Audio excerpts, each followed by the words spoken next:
درست در 45 کیلومتری سیرجان یکی از ترسناکترین و عجیبترین باغ‌های ایران قرار داره. باغی که نیاز به آب و خاک حاصلخیز نداره و درختاش به جای میوه سنگ میدن. بیشک هر کس این باغ رو میبینه متعجب میشه و از خودش میپرسه چرا این باغ به این صورت در اومده. در ادامه ویدیو به راز عجیب این باغ اسرارآمیز کرمان میپردازیم.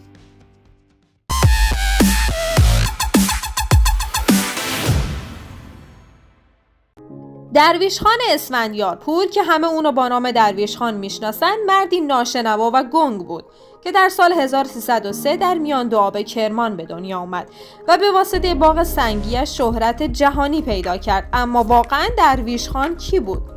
درویش خان یکی از زمینداران سیرجان بود و با کشاورزی و باغبانی زندگی خودش رو سپری میکرد. اونطور که مردم روستا و خانواده درویش خان میگن تا سال 1340 یک زندگی عادی و آرام داشت. اما وقتی در اون سال اصلاحات ارضی انجام شد و زمینهاش رو از دست داد، زندگی درویش خان تحت تاثیر یک اتفاق بزرگ قرار گرفت و اون تبدیل به مردی غمگین و ناامید شد و درختان باغش کم کم خشک شدند. اما یک روز ایده عجیبی در ذهنش شکل میگیره و اون شروع به ساختن باغی جدید با شکل و طرحی کاملا متفاوت کرد.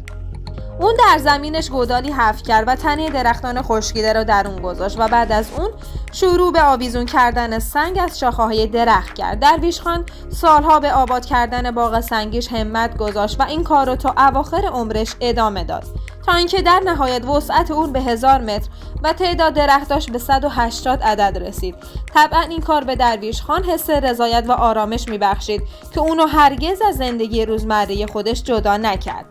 رسیدن به باغ سنگی طوری با زندگی اون عجین شد که اون همه اتفاقهای زندگیش رو به حالت نمادین در باغش نشون میداد. مثلا وقتی که پسرش به سربازی رفت، اون سنگی شبیه سر تراشیده انسان رو به درختی آویزون کرد، یا موقع از دست دادن عزیزانش سنگهایی رو به درخت آویزون میکرد و به این ترتیب با اونا علامت یادبود درست میکرد. درویش خان اونقدر به این کار علاقه داشت که انواع اقسام چیزهای دور ریختنی رو به درختاش آویزون و اونا رو تزیین میکرد. لوله اگزوز ماشین، چرخدنده، زنجیر دوچرخه، شاخ بز و حتی جمجمه حیوانات. در واقع این باغ سنگی با آینه تمام نمای زندگی درویش خان تبدیل شده بود.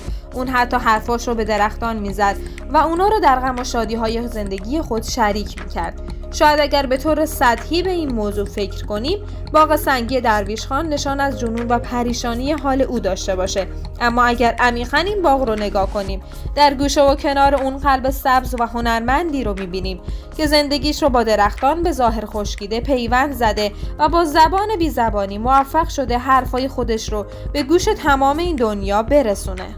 بعضیا میگن که درویش خان از این کار خیلی راضی و خوشنود شده بود و حس میکرد که نشانه ناراحتی و اعتراضش به باغی منجر شده که هرگز از بین نمیره.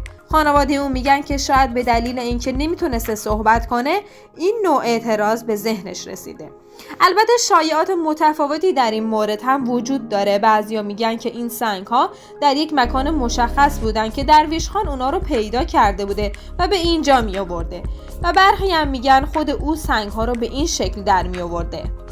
اما به هر حال کسی تا به حال اونو موقع سوراخ کردن سنگ ها ندیده. این باغ ترسناک محل دفن جسد درویش خان هم هست. جالبه بدونید پرویز کیمیاوی، فیلمساز مشهور ایرانی، سال 1355 از این باغ و درویش خان فیلمی ساخت که خرس نقره‌ای جشنواره فیلم برلین رو هم گرفت. با مرور زمان مردمی که عکس‌های باغ سنگی رو دیده بودند از سراسر ایران و حتی جهان به سیرجان میان تا باغ سنگی رو از نزدیک ببینن، به طوری که هر سال حدود 6000 نفر از گردشگران ایرانی و خارجی از این باغ شگفت‌انگیز دیدن میکنند. گردشگران ناشنوا از راه‌های دور به اینجا میان و این باغ برای همه گردشگران جذابیت و تازگی داره. تا زمانی که درویش خان زنده بود از دیدن گردشگران خوشحال میشد و سعی میکرد آثارش رو برای اونا توصیف کنه. اما دیگران معمولاً معنا و مفهوم اشاره‌هاش به زمین و آسمون رو به سختی درک می‌کردن و فقط محو تماشای آثار عجیب او می‌شدند. با شهرت باغ سنگی، روستایی که بی‌رونق و متروک شده بود، جان تازه‌ای گرفت و مقصد گردشگران زیادی شد.